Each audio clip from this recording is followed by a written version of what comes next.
Hey there, this is John from Heroes and Legends. Today we have 20 cards spoiled for Modern Masters 2015 to take a look at. And this is pretty exciting stuff. A lot of great cards here. A few of them were spoiled late yesterday afternoon, early evening. The majority, though, were spoiled this morning and early afternoon today. So this is all breaking news and new information. I spoiled a few things on the front card here, but also in the background, there's a new piece of art, which is going to be on a card we'll be looking at in just a moment. So having said that, we got 20 cards, so let's get started and jump right in. The first one is All Is Dust.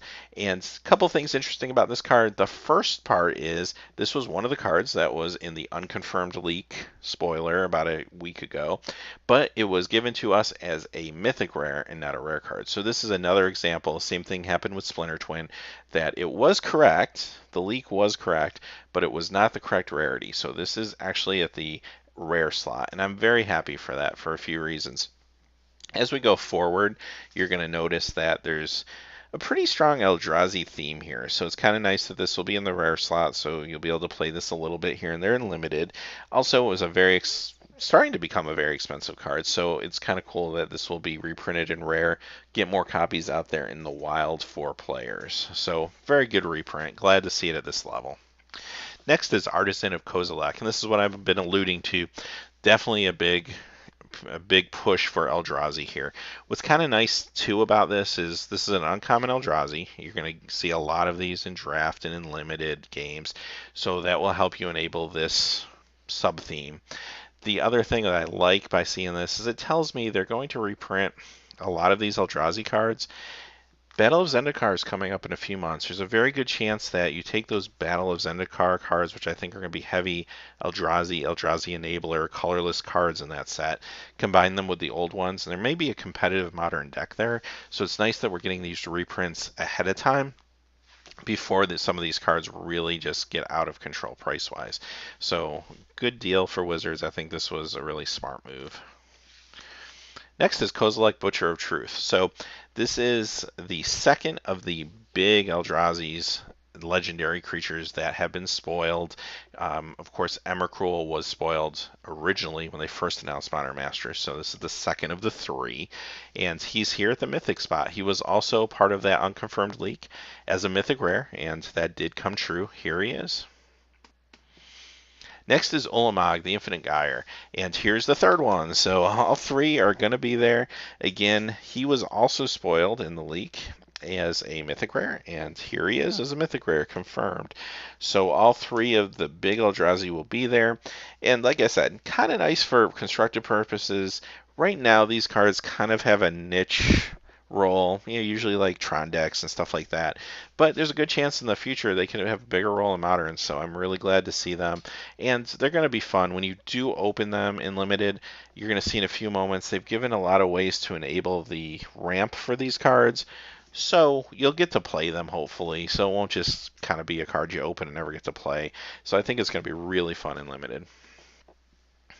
Next is Iona, Shield of Emeria. This card's funny because it has just been climbing up and climbing up and climbing up in price.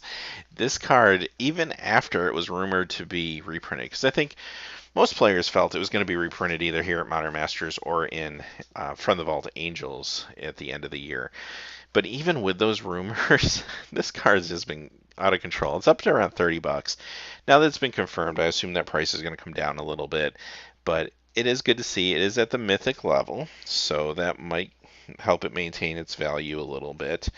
I will say that this was another card that was mentioned in the unconfirmed leak as a mythic, and here it is. Next is Cryptic Command, and I'm sounding like a broken record now, but this was another card that was in the unconfirmed leak as a rare, and it did come true. Here it is confirmed as a rare. The original leak had said that all 5 of the commands will be reprinted at rare. We'll see if that's true. Today we have Cryptic Command. I do have one more command that's been confirmed, but the other 3 have not been confirmed yet.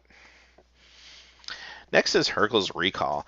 I was a little surprised to see this one. I guess I think of this one more as a legacy or like a storm enabler card, which, I mean, there is definitely opportunity to do that in Modern as well, and I'm sure this card gets some Modern play in some fringe decks. I'm I don't know them offhand, but I could definitely see it's a powerful card. I'm sure it's out there in the wild. Nice to get some more copies in play, especially for an old player like me. It's always cool to see some of these older cards come back.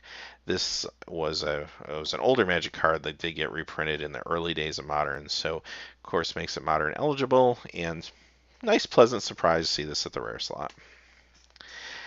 Bitterblossom. So first off, let me point out the card on the left is the actual spoiler. It was from a Japanese website. The card on the right is just the Morningtide version of it, just so you can read the text in case you forgot what it did. But the one on the left is at the Mythic Rare level. That's where it is actually going to be at Modern Masters 2015. The old version was a rare. So this got the upgrade and the call up to Mythic Rare. I don't know how I feel about that.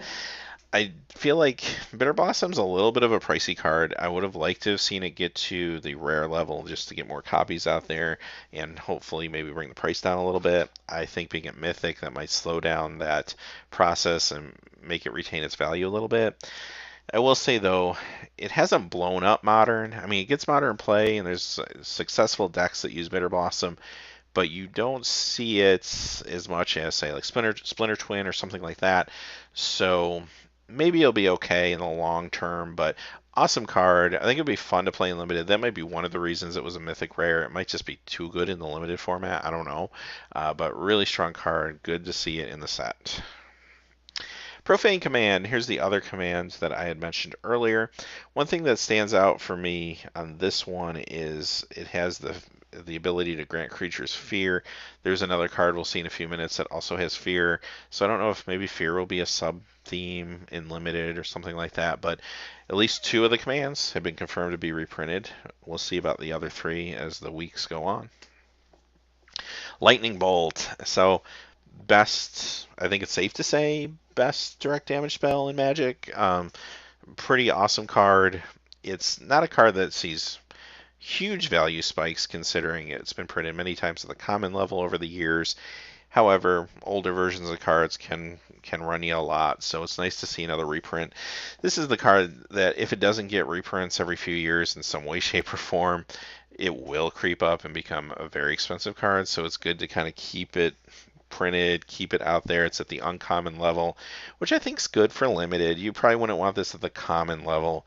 It would just take over the limited environment. At the uncommon, it's probably okay. You'll see it a lot, but it won't completely take over the environment. All Sun's Dawn, and if you remember back to the first Modern Masters, there was a at least small limited theme of 5 color matters cards. There were some sunburst cards, things of that nature.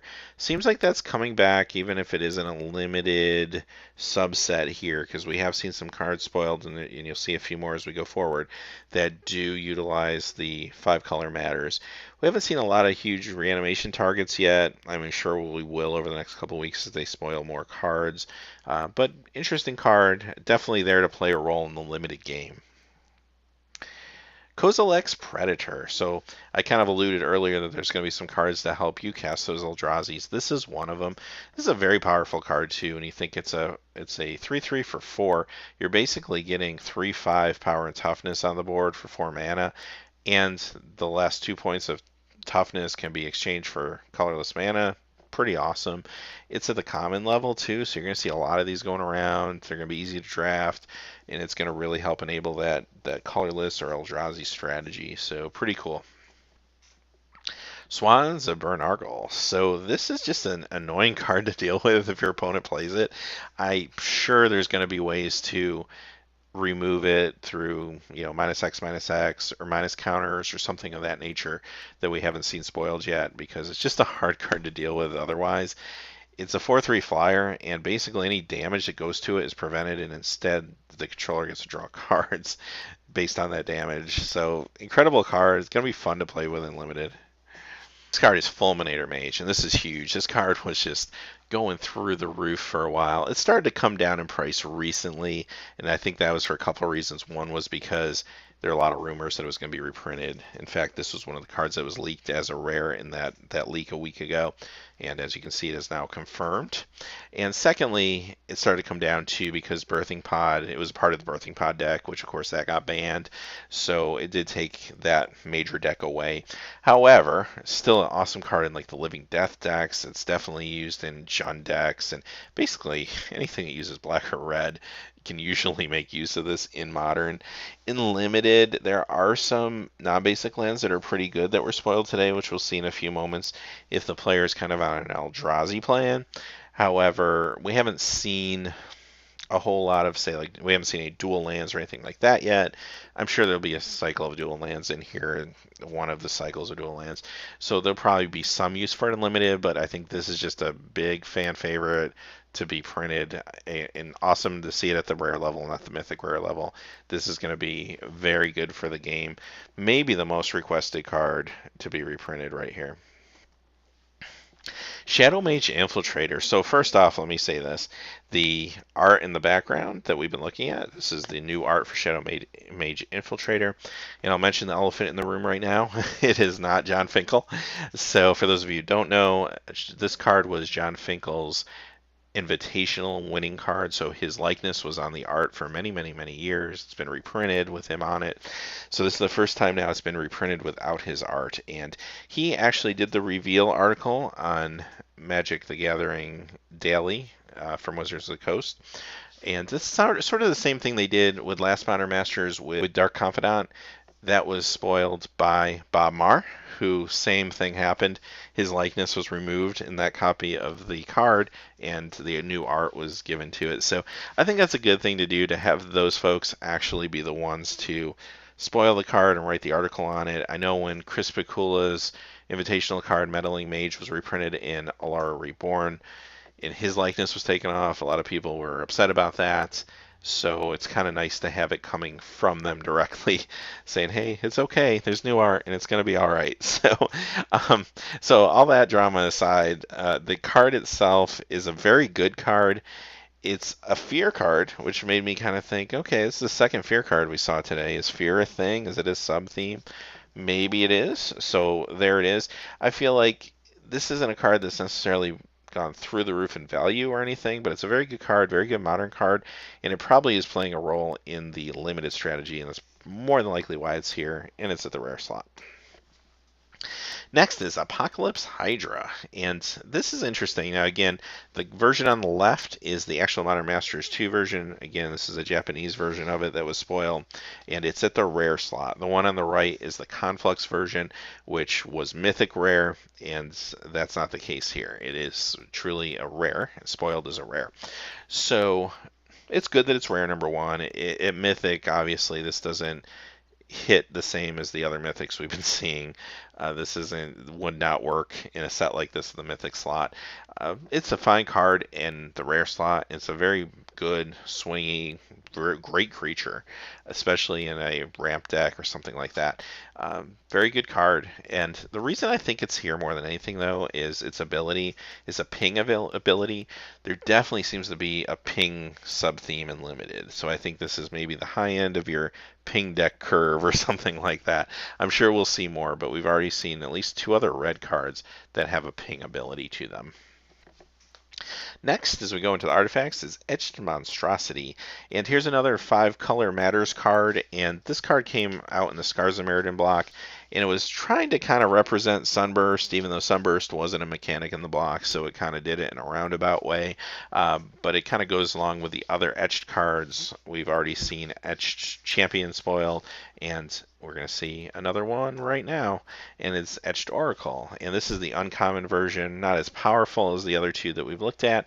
However, if you're playing multicolors, the Sunburst ability makes this a very good creature, a very economical creature. And it's at the uncommon slot to kind of help you play those type of decks in Limited. We move on to land. Our next card is Eldrazi Temple, and this is pretty straightforward. You either can get colorless mana out of it, or if you're playing that Eldrazi theme, you can get 2 mana, but they have to be spent only to cast colorless Eldrazi spells or activate abilities of colorless Eldrazi. So here's your enabler to help you get those Eldrazi out, and here's another one. Eye of Ugin, and this was originally a mythic rare when it was printed. Now it's in the rare slot. Like, that's a good thing, obviously, again, for this set.